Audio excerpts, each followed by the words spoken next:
नमस्कार, मैं हूं राजेंद्र शर्मा और आप देख रहे हैं महोबा न्यूज़। महोबा न्यूज़ समय समय पर विभिन्न शख्सियत से आपको रूबरू कराता रहा है। उनसे इंटरव्यू में बातचीत करते रहते हैं हम और पॉडकास्ट भी कर रहे हैं। आज हम आपको मिलवाने जा रहे हैं जनपद महोबा के ही एक तहसील के यंग और बहुत एनर्जेटिक व्यक्तित्व से, जो राजनीति में जिन्होंने बहुत ज़्यादा समय नहीं हुआ है, अभी ही कदम रखा है, लेकिन इनके कदम बहुत तेज़ी के साथ में आगे बढ़ रहे हैं और ये इनकी जो स्पीड है वो बहुत तेज़ है। जी हाँ, ये हैं वैभवशाली और वैभव अर्जरिया, कुलपहाड़ नगर पंचायत के चेयरमैन।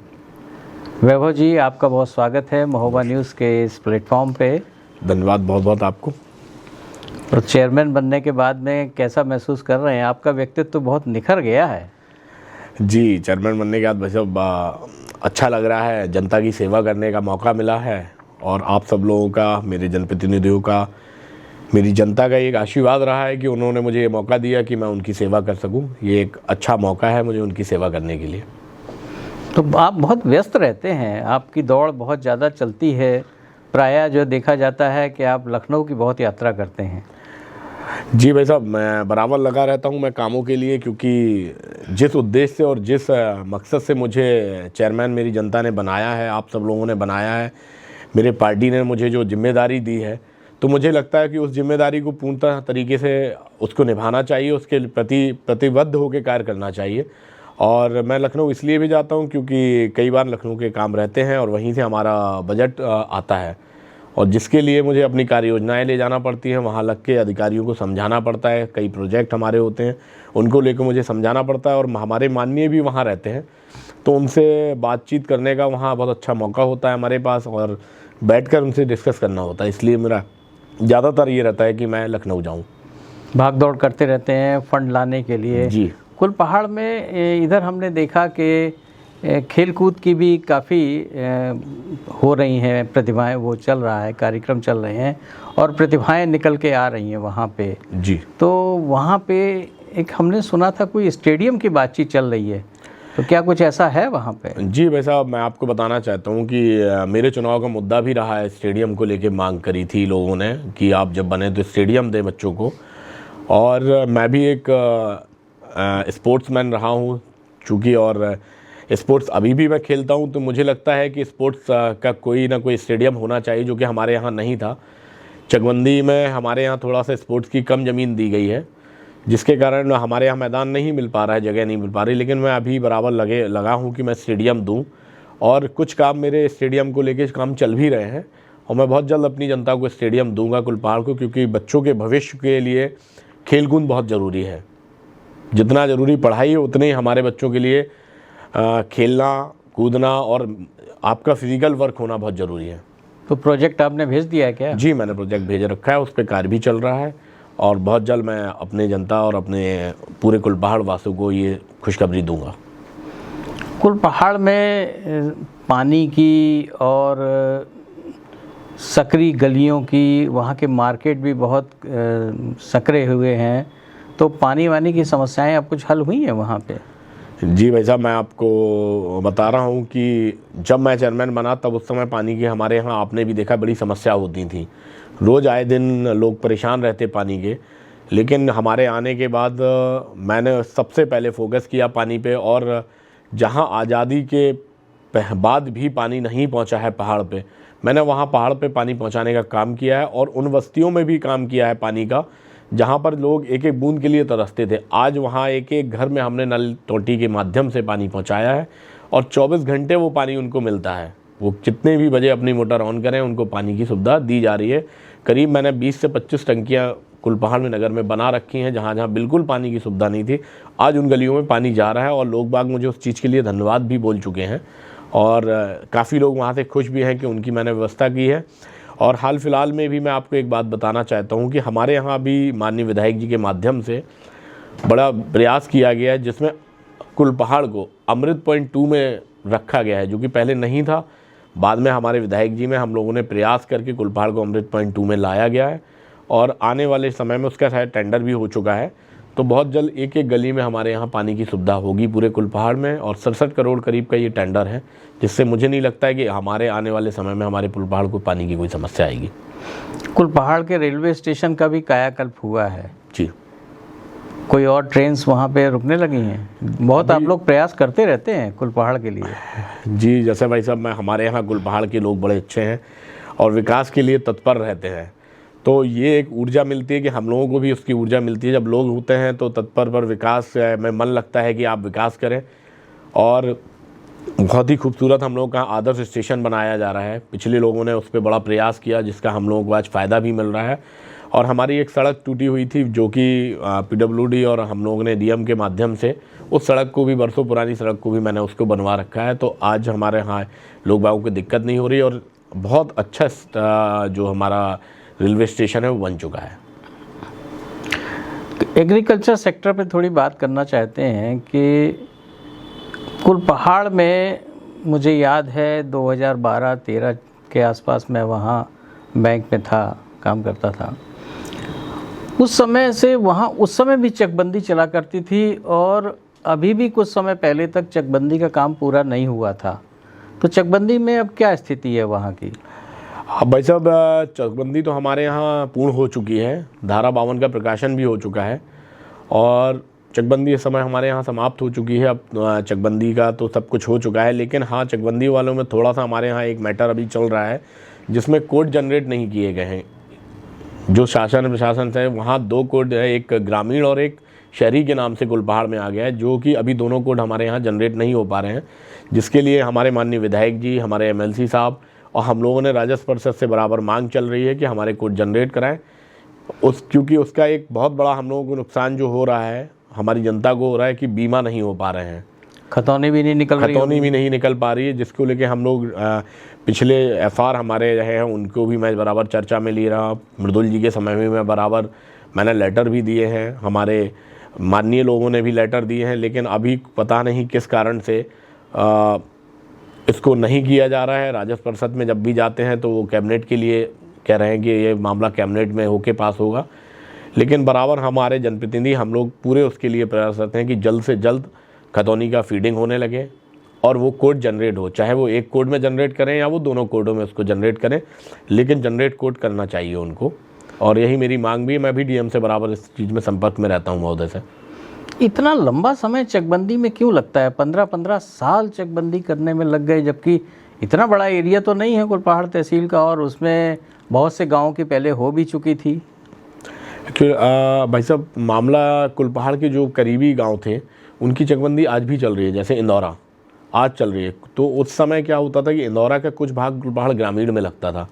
जब कुलपहाड़ का सीमा विस्तार हुआ तो उसमें ग्रामीण का भाग भी आया, तो इस वजह से चकबंदी में काफ़ी ज़्यादा डिस्टर्बेंसिंग हुई। कुछ लोगों ने पूर्व की सरकारों में जब चकबंदी हुई तो पूर्व में जो सरकार थी हमारी, वो लोग भी चकबंदी को प्रभावित करते रहे। वहाँ जो हमारे दबंग किस्म के लोग थे, दबंग किस्म की सरकार जो मानी जाती थी, तो वो लोग अपने ही चकों को, नीचे तबके के जो लोग थे जिनके पास छोटी छोटी भूमियाँ थीं, उनको हटाकर चकबंदी को प्रभावित करने के, रोड पे अपनी ज़मीनें लाने के लिए, अच्छी ज़मीनों को अपने वहाँ चक बनाने के लिए प्रभावित करते रहे, जिससे मामले पेंडिंग में और लंबित होती रही चकबंदी। इससे पहले मुझे याद है फादर के समय में बताया गया कि चकबंदी होती, तब भी चकबंदी के मामले को निलंबित कर दिया गया था और चकबंदी उस दिन रोक दी गई थी।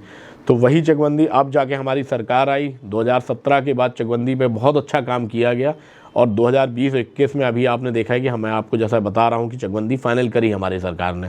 पिछली सरकारों में लोग अपना भला करना चाहते थे, लेकिन हमारी सरकार ने सबका साथ सबके विकास के साथ जो नारा दिया है उसी के साथ बैठ के चकबंदी को कराया गया है और चकबंदी को की गई है।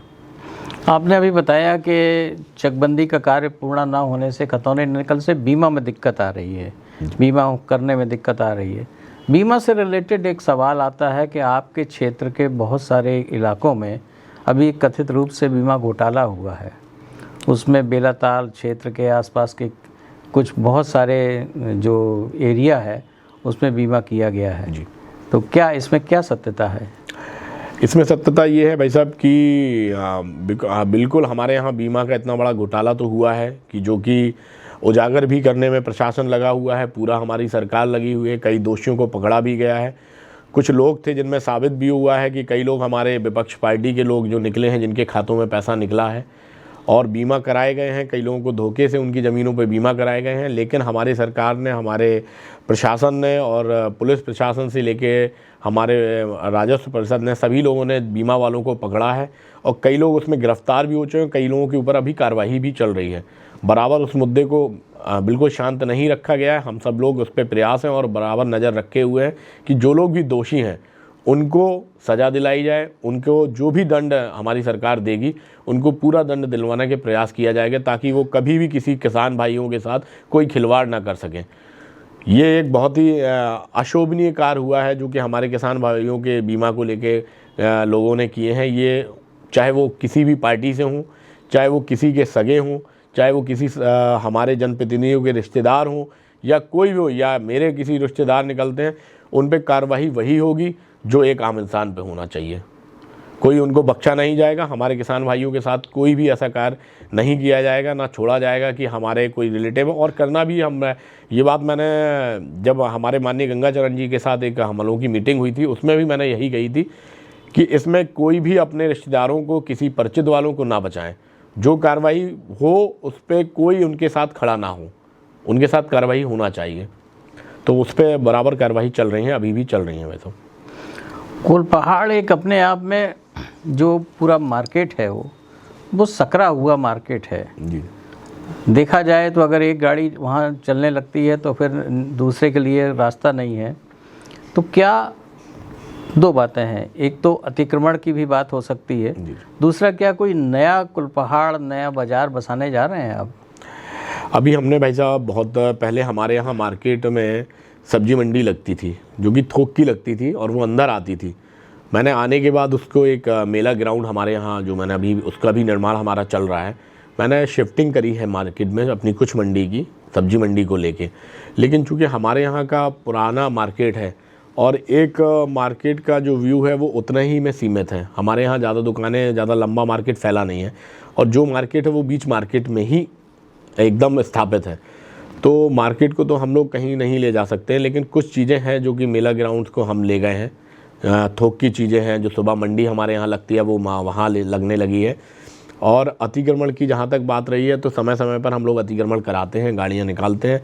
लेकिन कई बार ये भी होता है कि चूँकि पहले से जो एक मकान जो बने रखे हैं, जो बन चुके हैं, तो अब वो दिक्कत तो अभी हमारे यहाँ फेस होती ही होती है। लेकिन कोशिश कर रहा हूँ कि सड़कों का चौड़ीकरण, जो भी नई सड़क डल रही हैं उनको मैं चौड़ीकरण करने की कोशिश कर रहा हूँ और साफ़ सफाई को ध्यान रखते हुए कोशिश कर रहा हूँ कि मार्केट को अच्छा बेहतर बनाऊँ।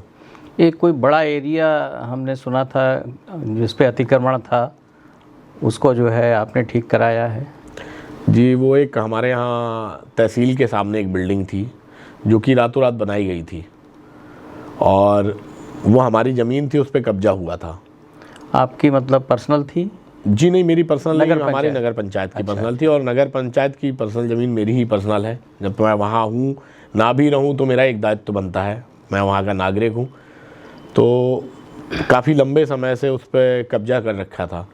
तो मैंने जब कोर्ट से उसका आदेश आया तो मैंने उस आदेश के हिसाब से उसको अतिक्रमण करके उसको गिराया और आज मैं उस पर जनता के हित के लिए, नगर पंचायत के हित के लिए उसमें दुकानों का निर्माण भी करा रहा हूँ। और क्या डेवलपमेंट से संबंधित और क्या कार्य कुलपहाड़ में करा रहे हैं आप?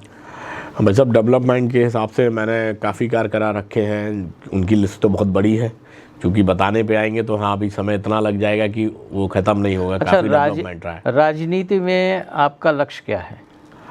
राजनीति में सब लक्ष्य हमारा यही है कि मैं जनता की बराबर सेवा करता रहूं और जहां मेरी पार्टी मुझे ले जाना चाहती वो पार्टी के ऊपर निर्भर हूं। मेरा सिर्फ मैं एक कार्य करता हूं, एक छोटा सा, और अपनी पार्टी के लिए कार्य करना चाहता हूं। नहीं, फिर भी देखिए, मन में, अब आप कहें कुछ भी, लेकिन मन में आकांक्षाएं तो रहती हैं कि अभी जैसे आपने चेयरमैनी के लिए लड़ा, आप चेयरमैन बन गए, आगे भविष्य में कुछ तो सोच होगी आपके मन में।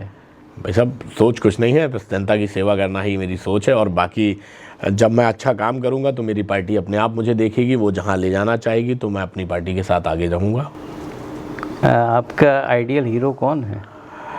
मैं अजय देवगन को मानता हूँ अपना, कि अजय देवगन के ही मुझे मूवी ज़्यादा अच्छी लगती है। आपकी फैमिली भी इस शो को देखेगी, तो हीरोइन और बता दीजिए। हीरोइन तो सभी हीरोइन अच्छी होती हैं, उनके लिए कोई कमेंट नहीं है, सारे ही अच्छे होते हैं, लेकिन हीरो में जो देखिए डर गए आप नहीं बता पा रहे हैं। जो कलाकार होते हैं वो ज़्यादा अच्छे होते हैं, सारे कलाकार ही अच्छे होते हैं। हीरो में जो सही बताया, हीरोइन में जो हमारे देश की संस्कृति के प्रति अच्छा काम करें, संस्कृति के लहजे में रह के जिन्होंने अच्छा काम किया हो, वो हीरोइन अच्छी हैं। हेमा मालिनी बिल्कुल अच्छी हैं, अच्छी हीरोइन है, और हमारी सांसद भी है हमारी पार्टी की, कंगना रनौत भी आई हैं, अभी नई सांसद बनी हैं, वो भी अच्छी हीरोइन है। तो मुझे सभी पसंद हैं। आपका आइडियल नेता कौन है? प्रभावित किससे हैं सबसे ज़्यादा? सबसे ज़्यादा प्रभावित तो मैं पार्टी के सभी लोगों से हूँ। मेरे तो आइडियल मेरे ही जनपद के मेरे सारे नेता हैं। कोई एक आदमी तो बताना ही पड़ेगा, राष्ट्रीय स्तर का बता दीजिए। अच्छा, मोदी जी से अच्छा किसका आइडियल होगा? मोदी जी सबके आइडियल हैं, पूरे देश के एक आइडियल पर्सन बने रखे हैं, और हमारे पार्टी के हैं। मोदी जी से अच्छा तो मैं किसी को नहीं मानता हूँ कि आज मोदी जी ने हमारे देश को जहाँ पहुँचा रखा है, इससे बेहतर कभी ना देश रहा है, ना हो पाना है, उसके लिए मैं नहीं कहूँगा। लेकिन आज जिस स्थिति पे हमारा देश है, वो मोदी जी ने बहुत ऊपर रखा है। आप देखिए कि यूक्रेन वाले युद्ध में आपने देखा है कि यूक्रेन और रूस के युद्ध में जब हमारा बच्चा, इंडिया का बच्चा निकला और झंडा हाथ में लिए था, तो उस समय युद्ध को वो कर दिया गया, विराम कर दिया, और हमारा बच्चा एक तिरंगा लेके हमारा भारत का, उसमें देखा कि उस कारण से और भी कई देशों के लोग भी वहाँ से निकले। तो इससे अच्छा क्या कि जो हमारा दूसरे देशों में डंका बोलते हैं, तो उससे अच्छा आइडियल नेता कौन हो सकता है?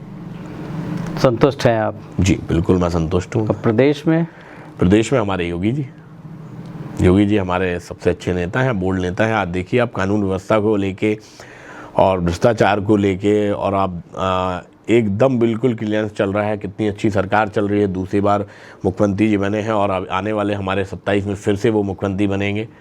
मैं ऐसी कामना करता हूँ। बहुत अच्छी तरीके से सरकार हमारी चला रहे हैं, सब लोग बेफिक्र होकर रात में निकल रहे हैं।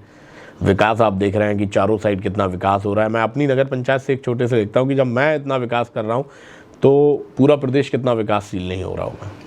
तो ये थे वैभवशाली कुलपहाड़ नगर पंचायत के चेयरमैन वैभव अर्जरिया, जिन्होंने हमसे बहुत बेबाकी से बातचीत की।